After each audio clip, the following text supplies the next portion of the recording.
नमस्ते। आपकी इस ज्ञान यात्रा में आज हम चल पड़े हैं उस स्थल की ओर जहां तपस्या, कर्तव्य और दिव्य ज्ञान का अद्भुत संगम होता है। ये कथा है प्रजापति कर्दम ऋषि की, एक ऐसे महान ऋषि जिनकी तपस्या से स्वयं भगवान विष्णु प्रसन्न हो उठे। सृष्टि के आरंभ में ब्रह्मा जी ने प्रजापतियों की रचना की। उन्हीं में से एक थे कर्दम ऋषि, जिन्हें ब्रह्मा ने सृष्टि के विस्तार का आदेश दिया। परंतु कोई भी महान कार्य ईश्वर की कृपा के बिना पूर्ण नहीं होता। इसलिए कर्दम ऋषि सरस्वती नदी के तट पर स्थित पवित्र बिंदु सरोवर पहुंचे और वहां उन्होंने 10,000 वर्षों तक कठोर तपस्या की। उनकी तपस्या इतनी प्रभावशाली थी कि उनका शरीर स्वयं तेज से प्रकाशित हो उठा। अंततः भगवान विष्णु उनके सामने प्रकट हुए, अपने दिव्य रूप में। कर्दम ऋषि भाव विभोर हो गए।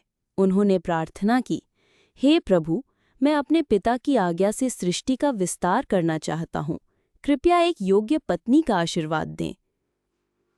भगवान विष्णु मुस्कुराए और बोले, हे मुनि, राजा स्वयंभू मनु अपनी पुत्री देवहूति के साथ तुम्हारे पास आ रहे हैं।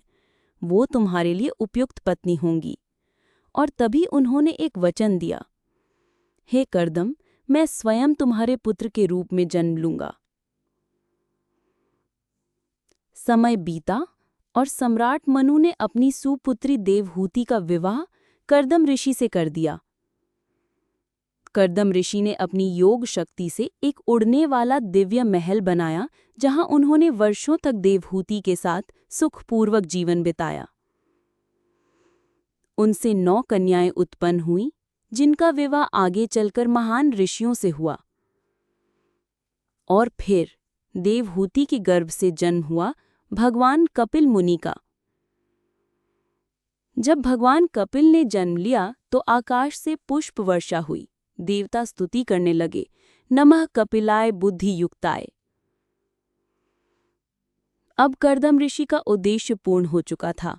उन्होंने भगवान कपिल की परिक्रमा की, आशीर्वाद लिया और संन्यास लेकर वन की ओर प्रस्थान किया। लेकिन कहानी यहाँ समाप्त नहीं होती। देवहूति ने भगवान कपिल से ज्ञान की याचना की। उन्होंने कहा, हे प्रभु, मुझे संसार के अंधकार से मुक्त कीजिए। और तब भगवान कपिल ने दिया सांख्य शास्त्र का वो दिव्य उपदेश, जिसमें उन्होंने आत्मा, प्रकृति, पुरुष, मन और भक्ति के रहस्यों को समझाया। उन्होंने अपनी माँ को मोक्ष का मार्ग बताया और यही बना कपिल देवहूति संवाद, जो आज भी शास्त्रों में मूल्यवान धरोहर के रूप में पूज्य है।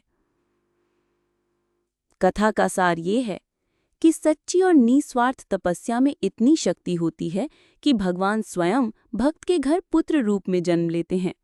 एक आदर्श गृहस्थ भी आध्यात्मिक मोक्ष को प्राप्त कर सकता है।